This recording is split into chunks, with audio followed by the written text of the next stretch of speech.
Hello and welcome. The people of Karnataka have chosen a new government and it's history in the making in Indian politics.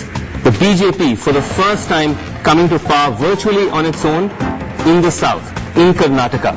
It's a result which not too many people had expected, but the numbers are there in cold print. Just 3 short of a majority, so for the BJP really, it's not going to be a problem to be able to form a government with Mr. Yediyurappa as Chief Minister. In the course of the next 1 hour, we'll go in depth into these results, look at what were the forces which impelled the BJP to victory, and also try and understand the impact of this result on national politics. We'll have with us a number of key players who will join us from the show, but of course keeping me company through this entire 1 hour is Dorab Supariwala, who's been closely tracking those results, and we'll have many more details of them. Also Kapil Sibal, senior Congress leader, someone who is very closely involved with the Karnataka campaign. Thank you very much, sir, for joining us. We're also hoping to be joined by Mr. Yediyurappa, the BJP's Chief Minister in waiting. So he's going to be with us as well as representatives of the Janata Dal, as well as from the BJP too. So let's just set the ball rolling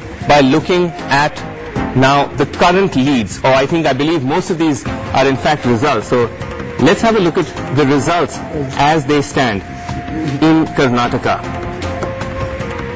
Earlier it seemed that the BJP would manage to get a simple majority on its own, but this is the final picture within what it's going to look like in the Karnataka Assembly. So the BJP actually just fell short in the final lap. It's now 110, so it's 3 short of a majority. The Congress is at 80, the JDS is at 28, and the others are at 6. And in fact, it's those others who've already become critical for the BJP. We hear that senior BJP leaders, Dorab, in fact started contacting some of those others to try and form the number. Don't forget, there's one nominated member that takes the House to 25, right. So that they'll get 1 seat, one more for a speaker, and then, as we know, as the election commissioner said this morning, there's so much money power in this election. He said, I've never seen so much money power. So 1 more big bag. I wish I were in their place. And in fact, of those 6 others, 4 are Congress rebels and 2 are BJP rebels. So it's really not going to be a big problem for the BJP to try and get those numbers together. Well, let's also just move along now and look at some of the other results of this election. If you can look, Dorab, and perhaps you can talk us through this, the vote share that the different parties got in this election. See, the BJP, the Congress is still doing pretty well in the vote shares, but I don't think all the votes have come in, because there is BJP actually done very well, has picked about 5.5%, about 35%. Congress is almost neck and neck. The JDS too, it's really the others who have been squeezed out, and that, I think, their vote has transferred predominantly to the BJP, and I think that is why the BJP is doing so well. And BJP does well in certain pockets. The Congress spread throughout, and that explains the difference of 30 seats in the Congress. It's still interesting that the Congress, like 2004, continues to get a higher vote share, even though it still gets lesser seats. It still gets the higher vote share. This is a vote change, Dorab. Yeah. Look at this. I mean, the Congress is virtually static, so is the JDS. It's the BJP that's picked up from the others. And you know, when fights are very tight, I mean, a 5% pickup is a phenomenal pickup in voting. That's what's giving them the number of seats. From 78 odd to 110, 30 more seats. Okay, well, let's just bring in Kapil Sibal here at this point. Kapil, thanks so much for being here. Interesting that the Congress still continues to have a wider vote share in Karnataka, but those don't get translated into seats. What do you think went wrong? Well, that happened last time also in 2004. Yes. Our percentage was 35%. It was much higher, in fact, than the BJP. Yeah, BJP's were 26%, if I remember.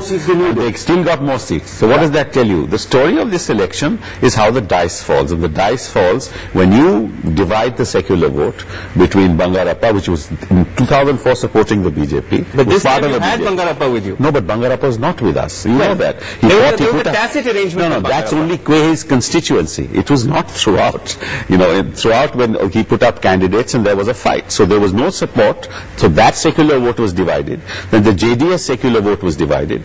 And if you take the 19% and the 35%, BJP is 33.9%. Still, it's 30 seats ahead. So what it tells you is, if you go into an election and you don't make the alliances, which we could not have made in this particular case, the benefit is bound to go to the BJP. But may I ask you why you say that if you couldn't have made those alliances? Well, how was keeping you from allying with the Janata? How could we make an alliance with the JDS when it had in fact made an alliance with the BJP and run a government for 2 years? But they pulled out for what reason? As to whether with this portfolio should go to this minister or this portfolio should go to the other minister. They ran a government with you also. No. But then they pulled out because you know the reasons why.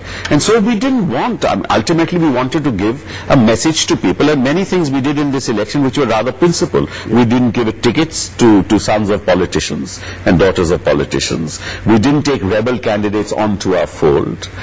So we did many very, very principled things. But, the arithmetic of politics is such, you do everything right, you still lose an election. Okay, whether you did everything right or not is still a point of debate. We'll come back to you in just a second. But let's just go across now to the man of the moment, and that is Mr. Yediyurappa, the man who really has spearheaded this victory for the BJP, a low-key RSS worker who started off in Shimoga district as a local functionary, working his way up to become the BJP's first southern chief minister on his own. Mr. Yediyurappa, thank you so much for joining us.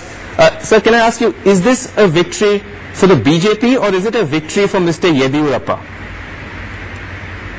Victory of BJP and the Karnataka people, sir, not Yediyurappa. I am only a small man. But sir, many say that the BJP in Karnataka is a regional party and you're more of a regional chieftain. So can any of your national leaders claim credit, or is it just all about you? No, not at all, sir. I congratulate the people of Karnataka and thank them for this historic victory of BJP.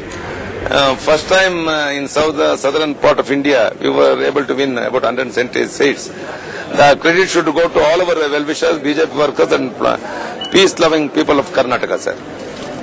Mr. Yediyurappa, what is the first thing you're going to do once you become Chief Minister? Sir, now first we have decided tomorrow, soon after the legislature party meeting, I will be meeting the Honorable Governor and staking the claim to form the government. Then we have already given so many things in our election manifesto, or we are going to implement, sir. Mr. Yediyurappa, you're from an RSS background. The RSS teaches austerity, it teaches simplicity.